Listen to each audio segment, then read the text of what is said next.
Hey everyone, this is Marah Elizabeth. Welcome back to my channel. Today I want to share my experience so far with the 75 Hard Challenge, and I want to give some background information, what the challenge is all about, and then share what I've experienced thus far now that I'm halfway through the 75-day challenge. So if you're interested in learning more about 75 Hard and what it is and the impacts of it on someone's life, stick around.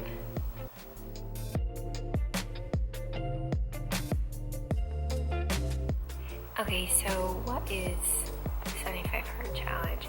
The 75 Hard Challenge is a 75-day mental toughness challenge that was created by Andy Frisella, who is, I'm pretty sure, a serial entrepreneur, and he had a bet going on with someone, one of his connections or friends, and he needed to cut his body fat down to below 10%, I think, and it was a really big bet, like $100,000 bet.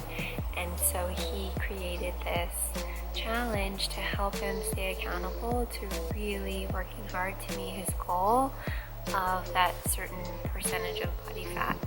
The way that I learned about 75 Hard is through a friend. My friend Kayla, who lives in New York City, started posting about this challenge that she was doing, and this was back in, I believe, November through December of last year, so in 2019. And she was super consistent with her posting about it on social media, and she talked a lot about meeting her goals and working towards cutting out the bullshit in her life, and she talked about all the different things that she was doing in order to help her become more mentally tough. And I just became super intrigued by what she was doing, and both her and her husband were doing it together, and I thought that was really cool. I thought in the future it could be something that Cesar and I could look into doing, because we similarly are always trying to get better and meet more of our goals. Don't mind my neighbor's dog. Anyway, 75 Hard Challenge consists of 5 tasks that you must do every single day for 75 days.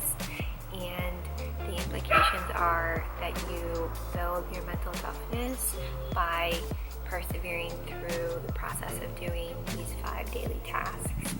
Andy Frisella also talks a lot about how they're 5 simple tasks, but that doesn't mean that they are easy. Okay, I'm back. I had to relocate because my neighbor's dog is a total yapper, so now I'm inside. Where were we? Let me tell you about the 5 daily tasks that you need to do in order to complete 75 Hard. First is a daily progress photo. Second is drinking a gallon of water a day. Third is reading 10 pages of a nonfiction book, some kind of book that you learn something, a new skill set, mindset, behavior. Fourth thing is following a diet, and the 5th thing is working out twice a day. And I'm gonna go into more detail about those 5 tasks now. So first thing first, you need to take a progress photo every single day. You don't have to post it anywhere, but in order to see progress, it's really important to document your journey over the 75 days. And I'll say the first 2 weeks, I didn't really see a change in myself.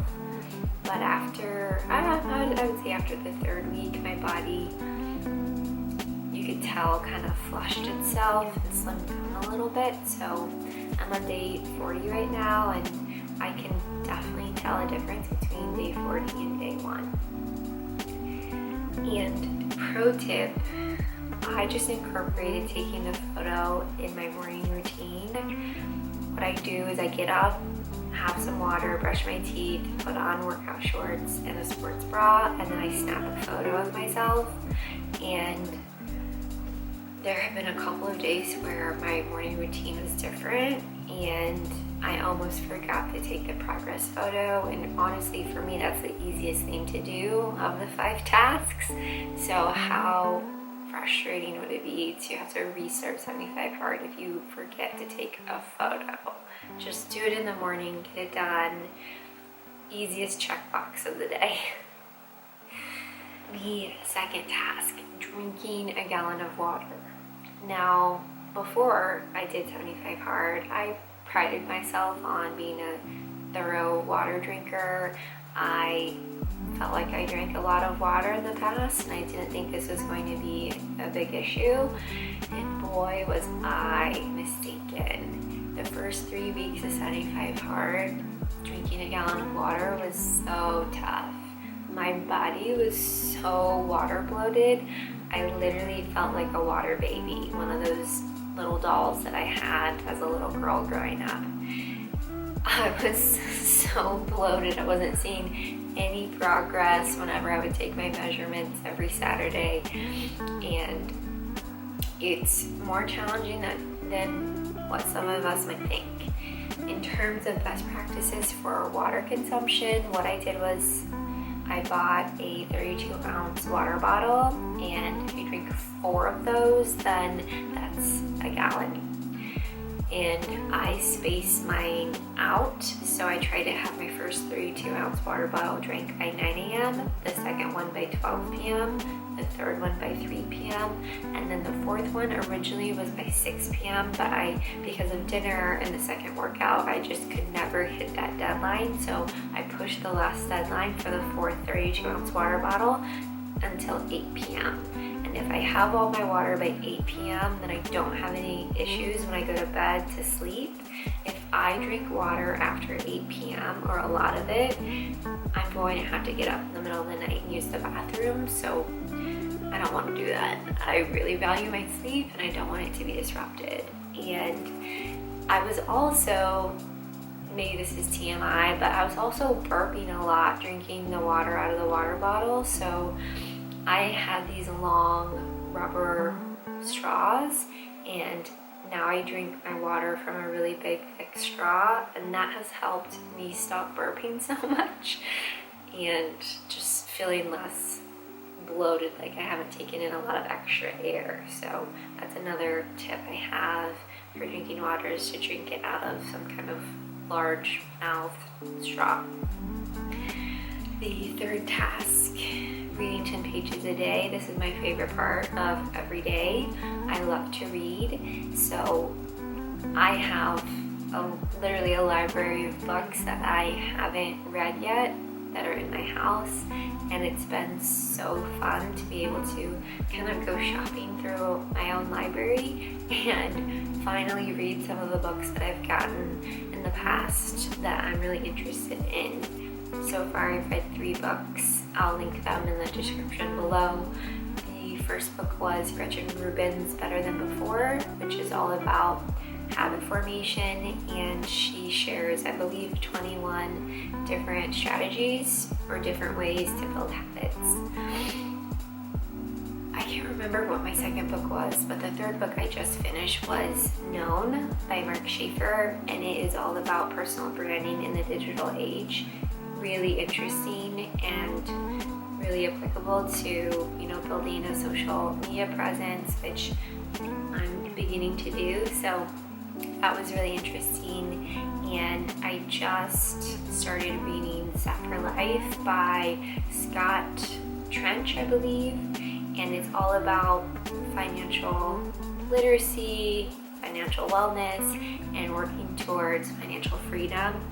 This is a topic I really have never read that much about, so I'm feeling like a total beginner and just eyes wide open, being objective and open-minded while I read this book. And then I actually read my 10 pages, usually more, in the afternoon, early evening, when I need a break from my computer. I'm currently job searching, so I spend a lot of my time during the day on my computer, and reading in the afternoon or early evening gives me a really nice break from screen time. The next task, the fourth task, is following a diet. Now, Andy does not prescribe any particular diet. He simply wants you to set some expectations about what you can and cannot eat for the next 75 days and to follow those guidelines and expectations. And secondly, you can't have any alcohol and you can't have any cheat meals. So I chose to do a lower carb diet. I am addicted to sweets and love bread. So I've done the Whole30 program in the past, and when I couldn't have those things, I really felt a lot better. And so I decided to restrict my carb intake. I'm not cutting carbs completely. Basically, I'm having carbs in the morning, a little bit at lunch, and then I try to stay away from them at night as best. That's been my diet. I also only drink water besides a half a cup of cold brew in the morning, so I'm not getting any other calories from my liquid consumption either. And finally, working out twice a day. You have to work out twice a day for 45 minutes each. They cannot be back-to-back workouts, and one has to be outside. Both of them can be outside, but one of them has to be outside. And the way that my boyfriend and I have structured our morning routine is we get up, take our progress pic, and the first thing that we do is our 45-minute morning workout. And we do one of two workouts. We either do a yoga session with Sarah Beth Yoga or Yoga with Adrienne on YouTube, or we do a full body HasFit workout also on YouTube. All of these channels have hundreds of free videos, and we pick and choose what we want to do based off of how our bodies are feeling, if we're sore or not, if we want to push in the morning or not. And I have begun to really enjoy my morning workouts. It just sets me up for success and gets me in the right mindset, and I really look forward to getting my body moving first thing in the morning. And then once Cesar is done working, we will do our afternoon workout, and we have been doing one of two workouts. We either do a Marie Fitness home guide workout, which I bought her home guide workout. It comes in a PDF form. I bought that right at the beginning of 75 Hard. She did a massive sale, so right now her home guides are $10.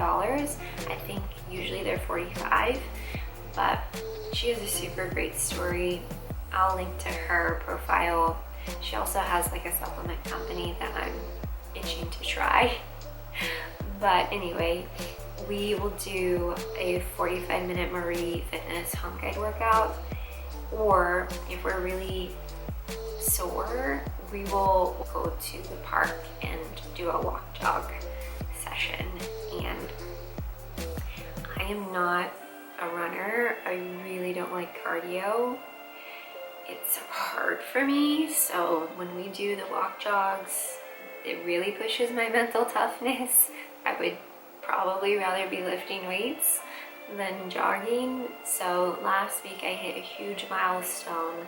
One of my goals for this challenge was to be able to run a mile nonstop, and last weekend I did that for the first time, and it was right around like the halfway point of 75 Hard. So I was so proud of myself, and I just kind of told myself at the beginning of my jog is you're gonna go a little bit further than you have before.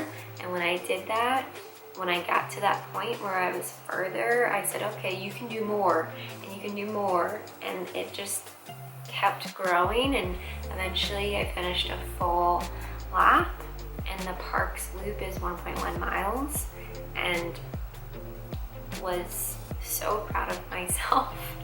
I haven't felt that proud in a really long time, and just felt like I was on top of the world, and now I want to see how much further I can go in the next half of the 75 hard challenge.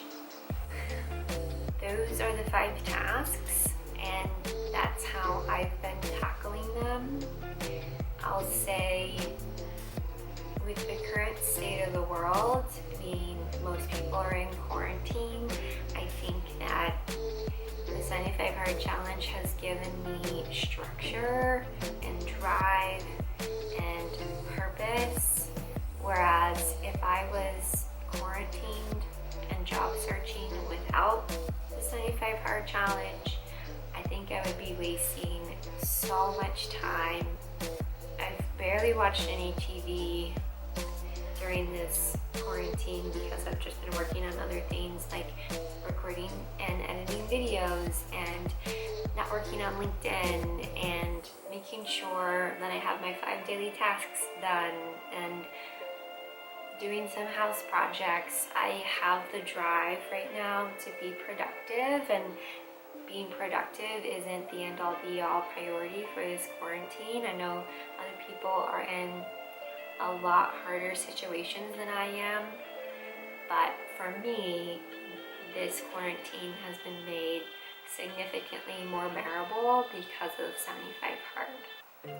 That's my experience so far with the 75 hard challenge. I will certainly come back at the end of the challenge and give you another update.